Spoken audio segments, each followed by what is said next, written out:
So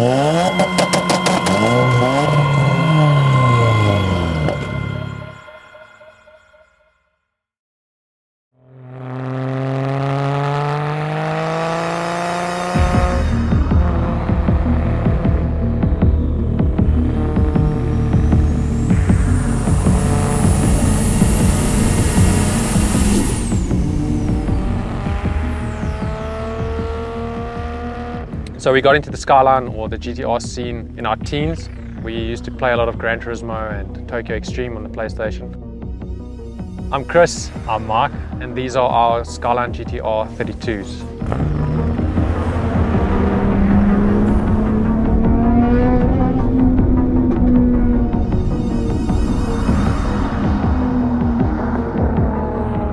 We first saw one in person at, I think it was the 2011 hill climb, eh? Yeah, nice in the hill climb. And then from that point we were just sold. We had to find a way to bring them in or find some way, because we had always wanted them through school, but we never found a concrete way to bring them in. We obviously knew it was possible, but just didn't know how. And that's when we saw one of Mark's friends he used to go to school with on Facebook. He had a white RX-7 FD that he had imported himself. Yeah. So we thought, okay, cool, let's go and reach out to him and find out exactly how he did it. Yeah. He basically helped us to get the cars in. He Yeah. showed us the sort of the processes to go through, and obviously purchasing the car in Japan, putting it into our name in Japan.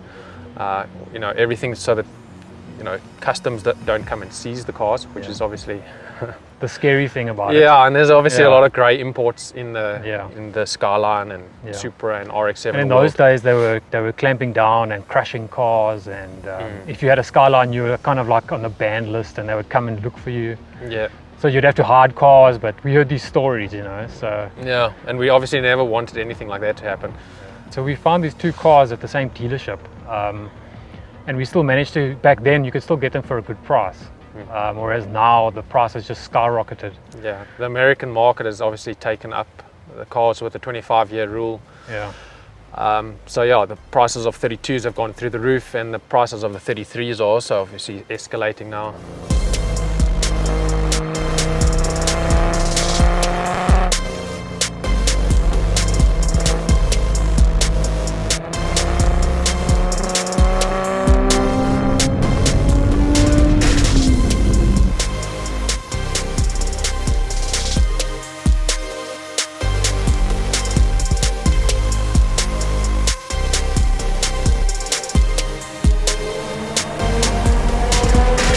It was quite a story to bring them in, but we managed to do the whole process correctly and license them legally, and we have all the documents. And every time a customs agent stops you, you have to show him all your paperwork, and they're always very happy to see. But I think they're always just trying to catch you out.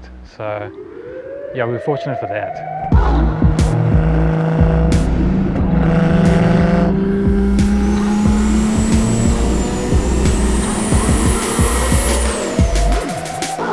As soon as we had them, we sort of, I suppose we just started enjoying them as they were. Yeah. They weren't stock, they were never really stock. The guys in Japan had obviously done a bit of work to them.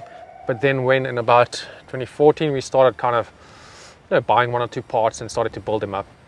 We did a bit of research as to who's the best guys in the country, and we kind of settled on Ian Oberholzer from Reslo. So yeah, we sort of spoke to Ian, and he kind of basically told us the path to go.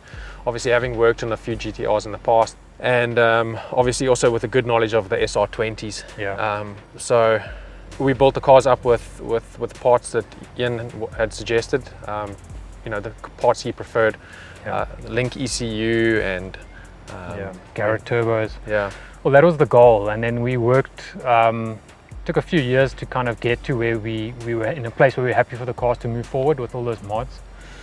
We restored the cars, we did the paint, a lot of underneath work, like the diffs and the mountings and everything. We redid everything, removed the Harkus. We didn't want to build sort of 1,000 horsepower sort of monsters. I mean, it's all great to chase numbers, but we still want to enjoy the cars on the road. Yeah. So 600 horsepower.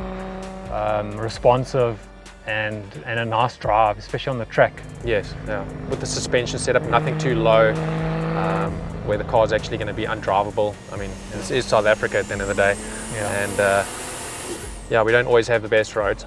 We've now moved up to Cape Town, and we're actually getting to really experience the cars sort of on some really nice mountain roads. And I mean, it's so great now, obviously having built the cars with that purpose, now being able to actually enjoy them on those kinds of roads. Experience them, Yeah. So at the moment we're just enjoying them. Yeah. We have got some other stuff on the way. Yeah. So the cars are, I mean, I suppose with any project car, it's just a constantly evolving thing.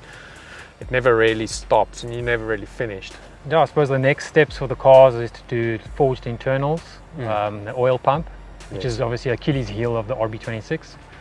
And then from there, we'll probably try and make the cars a bit more responsive. Just fine tuning. And boost, and fine tuning and keeping them very, very balanced. Yeah, I think that's the best that we're going to get out of them. Yeah.